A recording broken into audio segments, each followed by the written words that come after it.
every individual to Entrepreneurial Awakening Movement. And today we're going to be going through lesson number 5, care.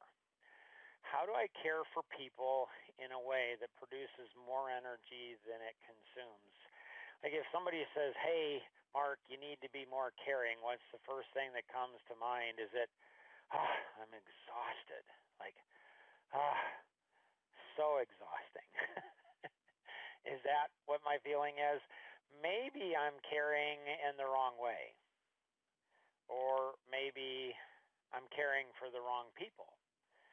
And so today's lesson really helped me to be able to better understand the different dimensions and elements of caring and how what one person's caring might be is another person's uncaring. So, Tom, any thoughts and insights you have on this before? And we've spent weeks really preparing for this specific lesson, and in a way, it's the most complex of the awakening, ownership, work, and care. Any thoughts you have on caring, Tom, on why it's so simple, but yet it's so complex at the same time? Well, I think there's a piece that's just inherent in all of us that we tend to want to care about other folks. And I think it probably has to start with kind of in the family unit. And with women, I think it definitely starts when they have children, because they've had to care for this person for 9 months without ever really physically holding them in their hands or talking with them or seeing them. And that just increases that as when the child's born. And to some extent, I think it has to do with the father also, although not quite as much as it does for the wife. And I think that just carries on. I think the family unit is where caring really starts. Right. If we don't learn to care for our kids, if we don't learn to care for our siblings, our parents, it's really hard to care for somebody outside of that. I think that's a great point. Nicole, thoughts that you have on why this is such a simple lesson, but such a complex one as well? Well, I think everyone has their own version of caring, I think, what you'll dive into a lot of. But so many people think they're caring when in reality, like you mentioned earlier, maybe they're not caring in the right way, or maybe their caring is hurting somebody that they don't realize. Or maybe they just think they're caring and really they're just not caring. So I think it's this almost like unforeseen topic where, it seems so simple because you should care, but at the same time, how many of us really do care? Right. And are intentional about caring. And I love that. I think that, this lesson does nothing more than just, maybe I'm not as caring as I thought I was. Maybe when I am caring, I'm actually not caring, and when I don't care, maybe I am caring. I mean, that's what, the quantum thinking is all about. And so as you've gone through lesson 5, I mean, hopefully you've figured out, the movement that you're going to start, or maybe you're the, first, person to join the dancing man. Maybe you're the first follower, the second follower. And so are we really focused in on something bigger than us? And so this one kind of wraps it all together in a really cool way. So how caring of a person would you say you are, 1 to 10, with 10 being the highest? So 1 to 10, 10 being the highest, how caring of a person would you say you are? Write that down. And then when somebody says you need to care more, what do you think of? Do you think of energy being given to you? Like, oh my gracious, oh, that's so awesome, I get to care more. Or do you think of it being exhausting? If you think of it being an exhausting thing, again, it's like, I'm probably caring in the wrong way. or I'm probably caring for the wrong people at the wrong time in the wrong manner and the wrong order. I mean, there's a whole bunch of different aspects of that. And so if we learn to care in a different way, caring will not take energy from us. It will give us far more energy back than what we put into it. Do we care? Do we really care? In World War II, paratroopers were falling to their deaths due to the parachutes not being packed properly. Often women were the ones who were packing the parachutes. Did they not care? If you were to go along the lines, it'd be like, are you a caring person? And the women would say, well, yeah, I'm very caring. I mean, that's my brother, that's my, husband, that's my dad. I mean, it's somebody. So there's somebody that's, dying here. So did they care? The women would say they cared. Their sons, brothers, boyfriends, and or the ones that were dying obviously did care. So, or did they care?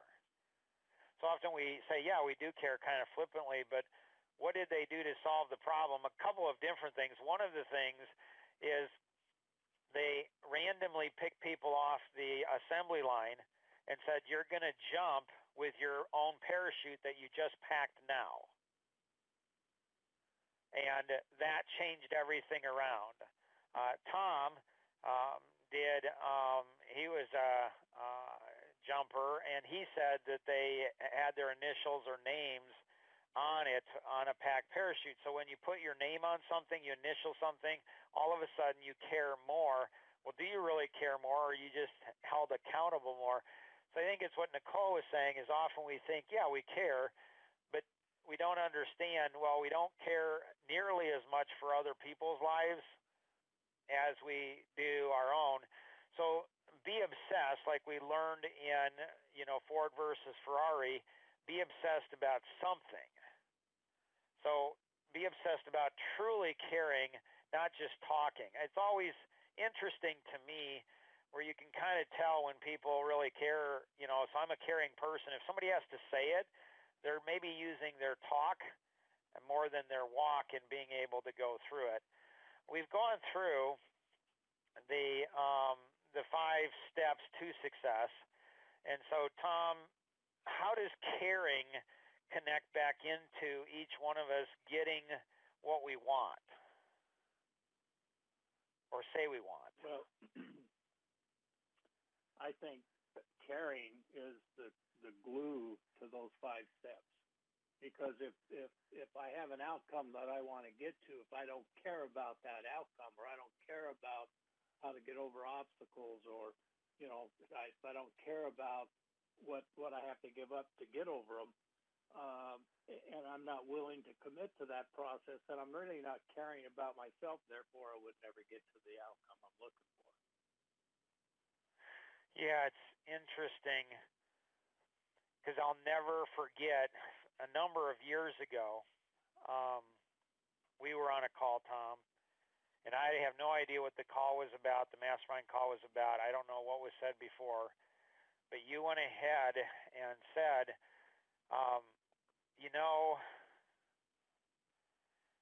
none of us will realize the sacrifices that Mark's wife, Rosanna, and his 7 kids made for what we have today. And it touched me. Tears started streaming down my cheeks, and I'm like, wow. Like, how did he know that? Like, how did he know the sacrifice my wife paid and my kids have paid for me to be doing what I do? Any ideas, Tom? I don't know if you remember that call or not. I'll never forget it. Any ideas how you knew the sacrifice my wife and kids have made? Well, I think it goes back to what your why was about, what your life vision's about, and then when you look at the things you put together, that just doesn't happen overnight. So you've had to spend a lot of time in the thought processes and putting it together, and when you're on the calls with you and listen to the things you talk about, it's pretty obvious to me. Why do you think it's not so much for other people, Tom? I mean, about you?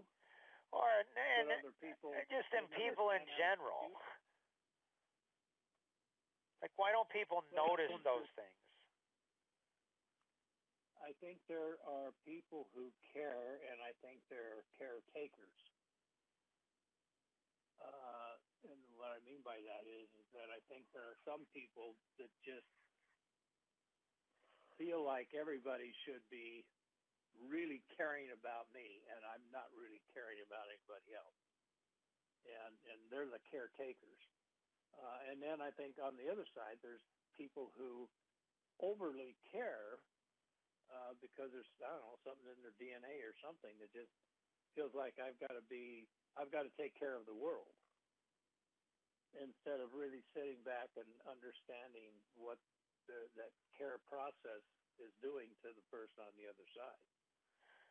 I still say everything you have to do has to be internalized. I've got to be able to feel that for myself. And if I can't feel it and I'm trying to give it, that's pretty obvious, I think, to other people. Interesting. It's really not. You really don't care. You're just walking through the motions. You know, Zig Ziglar said you can have everything in life you want if you will just help other people get what they want. And I think that's what Tom's saying is, like, everything connects back in to caring and truly caring and making the sacrifices. Caring is learning to understand being caring in a very different way, not caring in a way that feels good, that is the deepest form of caring, but often in a way which may actually feel really bad. So when our parents disciplined us when we were kids, and they said, this is going to hurt, you won't understand this now, but you will later when you have your own kids, but this hurts me more than it does you. And so being a good parent is often doing things that you don't want to do.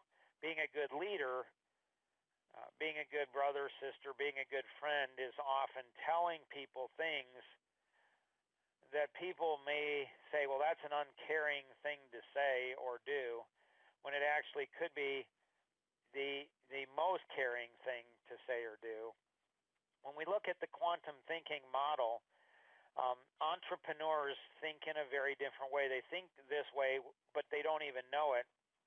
So when we look at the ownership, work, and care, and then connecting that back into the quantum thinking model is asking questions, and then listening, and then seeing, and then understanding our true intentions and the intentions of others, not always what we like to present to people or what we want to think about ourselves. We want to think we're a really caring person when maybe not so much. And then causing us to think differently, which gives us different capabilities, which helps us, as Tom said, internalize. It helps us to be able to do, and that connects back into the DNA for people, business, and life. Now, when we look at this, we start off with the awakening, and we go and did the lessons to ownership, work to care, and then care back to awakening. But is it really that?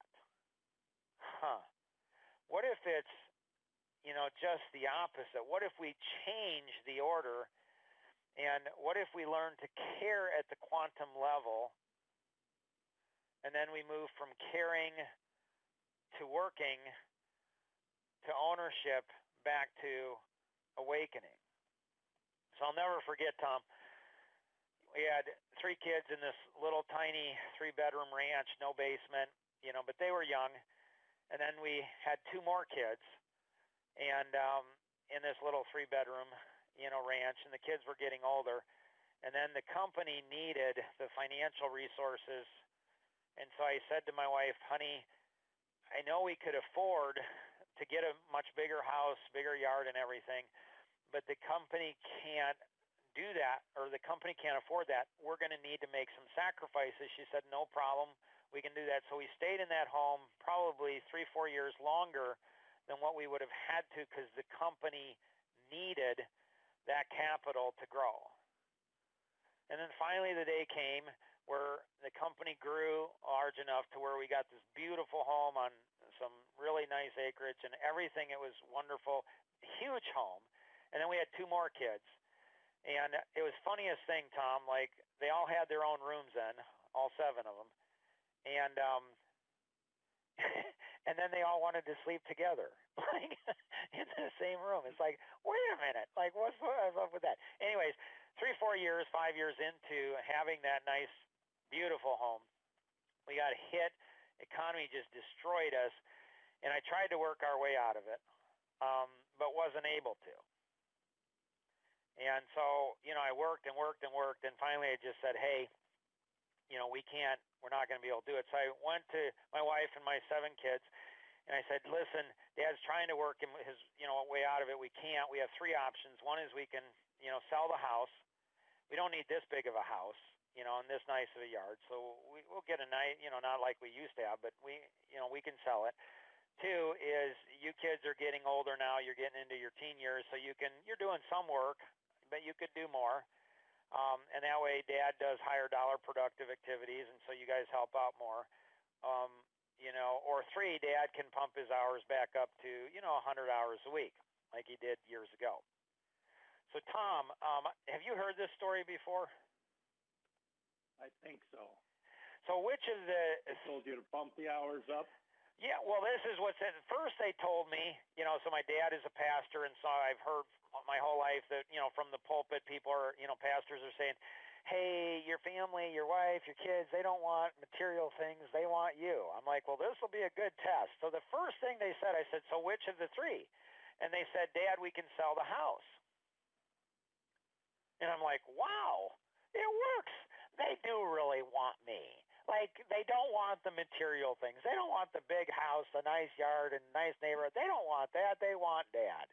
And I'm like, that's really cool. And then I got this weird feeling, Tom, and I'm like, wait a minute. Something's not right here. And I said, well, guys, what's that? They didn't want to work.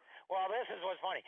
So they said, and my wife hates this, this story. She's just probably smiling right now or wants to come in and hit me or something. And so I said, that's good because the market's good, and I think we could probably sell the house in a month. And their mouths, my wife and the 7 kids, all their mouths dropped, and they just said, Dad, like we thought it would take 6 to 12 months to sell the home, and by then you'd have turned things around. I'm like, no, that is not how it works. And they're like, Dad, what we'll do is we'll help Mom. They didn't volunteer Tom to help me. Not that their mother's an amiable and probably could get away with maybe being more lazy with her, and I'm sure that's not the case. And my wife even jumped in and said, honey, if you need to work the hours you need to work, it's okay. The kids and I will handle more stuff around the house and blah, blah, blah.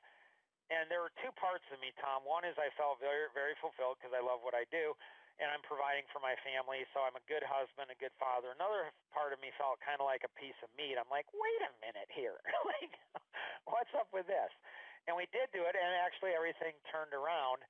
That was before I discovered the secret about time. And so, like, I cared about my wife and my kids, but I cared about their relationship with me. And I'm trying to balance all of these things, and it's not easy. I mean, it's really, really hard, and that's where the internalization, I'm not that smart, I'm not that busy, I'm not good at taking personal ownership, I don't work that hard, I don't really care that much about people. Internalizing that and really feeling that at a deep level. Now let's apply this. So question. So we're doing questions. Do I seek to be awakened with WIFM, what's in it for me, selfishness, as it connects to caring? So Tom and I had talked for years about everything we do is selfish. And so do we understand? So there's good selfishness and then there's bad selfishness. So that's a great question. Do we listen? Like our why. So do I listen to others at a heart level based on their personality, energy, passions, their why, their vision? Like Tom heard me the first time he and I had a conversation. I said, Tom, what's your life vision? He said, well, part of it is changing the way real estate's done, all around the world. And I'm like, wow, I love that. He said, what's yours? And I said, touch every single person in the world, one person at a time, make a huge difference in every aspect of their life in a really fun and exciting way. And yep, that's over 7 billion people. And he didn't even pause. He said, you'll do it. I said, excuse me? He said, you'll do it. I wasn't used to that response. He was more confident than I am. I'm like, what do you mean I'll do it? He's like, you'll do it. I said, how do you know? He says, I can hear it in your voice. He believed in me more than my mom and dad did, my brothers and sisters. Right up there with my wife and kids. Sometimes they thought I was a little crazy. Tom probably does too at times. But it's like, are we listening at a deepest level? And then do we see things? Do we gain new insights? And does it purify our intentions? Do I work hard to see and gain insights into my own intentions and the intentions of others, really seeing the truth? And then does that lead to radical thinking? Meaning, if I don't think radically different, is it true that I will not get what I want at a heart level in life? Maybe think about that for just a moment. Like, am I getting what I really want? If not, maybe I'm not caring in a different way. And then leverage gives us new capabilities, which helps us to internalize things. So how do we leverage our 7 T's to success? Time, talents, treasure, trust, truth, temple, and thought. How do we leverage those, our 7 T's and the 7 T's of others, to internalize the changes, like the very synapses in our brain? We literally think at a different level. When we say, meaning we talk, we want something, but are we willing to make the sacrifices, do the actions needed to achieve our full potential?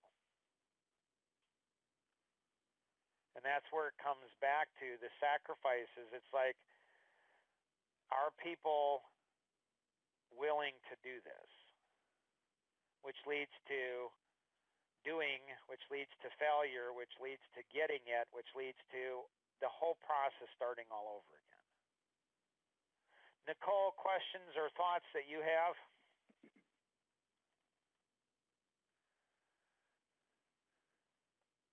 No. It's a lot. It is. Tom, thoughts, questions, insights?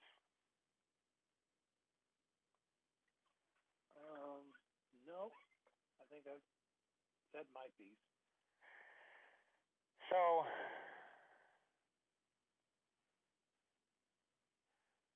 when we look at this, it's like, how do we help people to realize, hey, I'm doing more talk about caring than caring. I remember probably, I'm guessing 10, 15 years ago, where I had the epiphany that God, a higher being, whatever you want to call it, loved every child as much as he loved my own children, my own 7 children. So I prayed for 3 years and said, God, give me a love, a care for other people's kids just as much as I care for my own children. And I prayed for that for 3 years on a daily basis. And I'd never forget the day that prayer was granted to me. And I thought, what was I thinking? Like, 7 kids is not enough? Like, oh my gracious. That's brutal. What's interesting, though, is in Jonathan's death, that's what's helped me immensely to not focus on my own personal loss as a son, a super amazing friend, and, a partner, very business partner, very critical to my business. I mean, just a massive loss. And then feeling that for my wife and my 6 other children and all the grandkids and everything else. And so it's easy to get consumed in his death. But I realize that in his death, I have the ability to help other people that have been through what I and my wife and my kids are going through to heal much faster. So it's not about me. It's not about my wife or my kids. It's not about Jonathan's loss. It's something much bigger than that. It's beyond that. And so if I hadn't had that experience in my mind 15 years ago, I don't know if I could have honestly made it through his death. But because I started thinking differently 15 years ago about caring and saying, Mark, it's not just about your kids or your grandkids. It's not just about them. And so it's about other people. And there's other people like Jonathan in similar situations that if I can leverage it, if I can figure out how to take the technology, the story, his story, the legacy, he can accomplish more in his death than he did actually in his life. And he accomplished a lot in life. And so when we look about, the caring and the 4 quadrants of caring, there's something very powerful about recognizing it, and I understand it now more than ever before with grandkids, where when we start focusing, the more internally focused we get, the more bitterness we have, the more depression we have, the more anxiety we have, the more negative stress we have. But when we start to recognize that when our life vision is bigger than death, we get over stuff fast. And so that comes with sacrifice. So as we have 2 more lessons that we have in this. And so when we look at, like my grandparents from many generations said, honestly, in many ways, it's easy to care for family, friends, peers, and others we gain benefit from caring from, but it's very hard to care to make sacrifices for people we will never gain any benefit from, and no one will know what we have done. Life lesson is learn to deeply care for people beyond ourselves. And what's weird is when we start caring for people beyond those who are closest to us, I think it brings massive benefit to the people who are closest to us. It's weird. It's hard to explain. So it's like, which makes sense with quantum caring.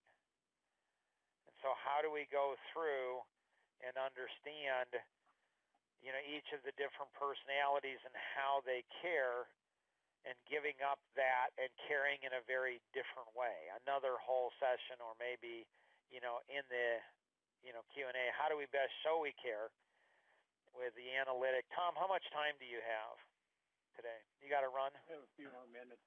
Nicole, how about you? I got to get going. Okay. Thanks, Nicole. Appreciate it.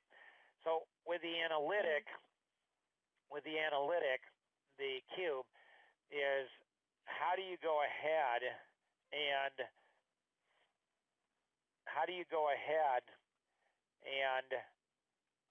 go through and really understand the, how to care in a very different way. So with the analytic, it's learning they like to be cared for, dot the I's, cross the T's, make sure things are done properly in order. Don't rush into things. Don't rush into things. Being careful and cautious. That's how they like to be cared for.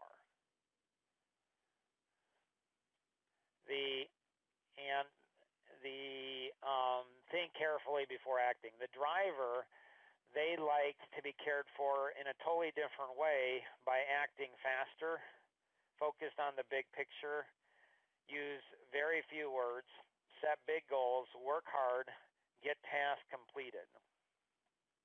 The expressive love to be cared for, have fun, value energy and passion, take risk, move quickly, do not be boring, be crazy. Again, the opposite of how the analytic likes to be cared for. The amiable, be nice, talk nicely, be gentle, create peace and harmony, get along, consider others. Again, the opposite of what the driver is. So we tend to like people who are like us. We tend to fall in love with people who are opposite of us because they tend to see the world in a very, very different way. And so when we look at the different types of disorders and the strengths and weaknesses of each of the different personalities and how this interconnects back to our own personality, we can actually help people to heal from disorders without medication, without decades of counseling. Nothing against medication, nothing against counseling. It's just like, do we have the answers in our own brain? We're just not asking the right questions and being able to go through it. And that's where Life Masteries Institute is in their Life GPS, life-gps.org mobile app. I believe it's going to touch the 7+ billion people. And it's going to help them to see what their potential is. It's going to create an awakening moment for them. And so when we look at the people around us, do we really care for those people, or do we just talk about it? Do we know what they're really going through, what's really happening, in their life? And how do we go through and connect with those, first ourselves, love ourselves, and then being able to love and care for those who are closest to us? And how do we create this ripple that continues to move out, further and further? And then how do we create a movement around those things that we're most passionate about? So there's a Life Masteries Institute. They're a nonprofit organization, and so they've got a generous contributor that's given $125,000 to focus on the mobile app and helping people to prevent alcoholism or heal from it, kids at risk, PTSD, borderline personality disorder, mental abuse and mental abuse, mental illness, drugs, and other types of addictions. And so go to the URL, check that out, and every dollar you give, it's matched by another dollar. You give $10, it's 20. You give 100, it's 200. It's 1,000, 2,000. And so, and then get involved. Like, don't just give money. Like, get your family, get your friends, get strangers. Like, it's the coolest thing to help a stranger. So I've got a new friend, Novi, in the Philippines. She's amazing. Life Masteries is helping her. She's a single mom, helping her start her own company. And she's got a son who's 3 years old, Niger. And on his birthday, and I've never met Niger, and on his birthday she said, "Hey, Mark, could you do a video for him?" And I did. And I said, "What would you like the video on?" And she's like, "I'm not sure." I said, "Well, he's 3 years old. So let's see. I've got 3 granddaughters who are 3 years old. Shoot, maybe your son will marry one of my granddaughters." And she giggled and she said, "Are you serious?" I'm like, "I'm serious, baby." So a 3-year-old boy, he's going to struggle with anger. He's going to get angry, and then he's going to hit things. That's what 2 and 3-year-old boys do. So I said, "Would you like me to do a video for Niger on how anger is not a bad thing because it shows that you care? If you're not angry, if you don't care about something, you're not going to get angry. You won't get angry unless you care. But it's And she's like, that is a great idea. And then teach him as a 3-year-old boy that when you get angry, you never, ever, ever, ever hit a woman. Ever. Doesn't matter what she does. You never. She's like, that would be such a cool video. And so I put that together, for them and for him. And that had a lot of significance to me because I want to give that to my 3 granddaughters and say, that's the kind of young man that you want to go ahead and be drawn into your life. That's the type of young man that you're looking for, is someone that would never, ever physically harm you. If you haven't joined EC2, I'd encourage you to do that. When you do that, you'll be assigned an EC2 mentor and 2 our buddies and do some amazing things together.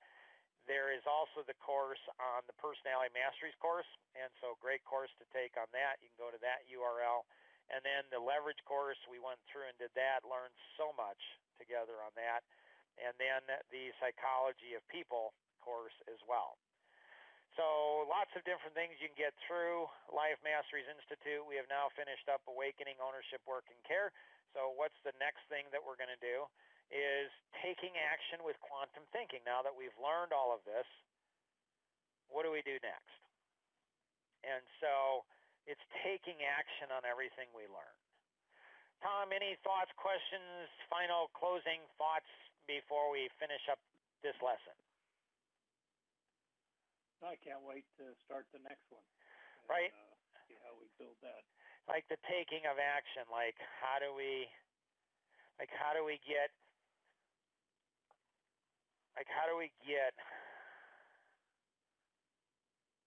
Well, to me, the taking action is really the accountability piece. And it's the one thing, a lot of people can put plans together, but unless they have somebody that's holding them accountable to make that happen where they're taking action, it will never come together. Or if it does, it will never come together the way that or to the levels that they had planned it to. I wrote the last week when I was at my daughter and son-in-law's and 4 grandkids' house, I wrote 2 books, children's books, while I was there. And so it's a series of Sassy Puppy, and so it's Sassy Puppy meets Grandpa. And so there's a whole series of these. We're looking for illustrators now. Life Masteries is going to do it. And it's like, how do we, in children's books, like children, you don't need to help them to take, to be awakened. They just always are. Helping them to take ownership and work hard and care, those are things, though, that I think we need to be intentional about. Anyone else have, Elise, Rosanna, Novi, Antoinette, anyone else have any other thoughts, questions, insights that any of you have before we finish up today's lesson? I always enjoy your illustrations, especially on our family. Right? How we respond to you. Right? Like, the material that I have is just awesome. Yeah, you're welcome. You're welcome. Anybody else have anything? So, Novi, I think with your son, it would be cool to have him go through these lessons and then draw pictures. Like, what does awakening mean to him? And then what is, ownership, taking personal ownership, like in cleaning up and picking up after himself. So teaching him at a young age that when he leaves the room, it's always more clean than when he entered into the room. And teaching him at 3 years old might seem to be hard, but trust me, it's a lot easier at 3 than it is at 13 or 23 or 33. And being able to go through that.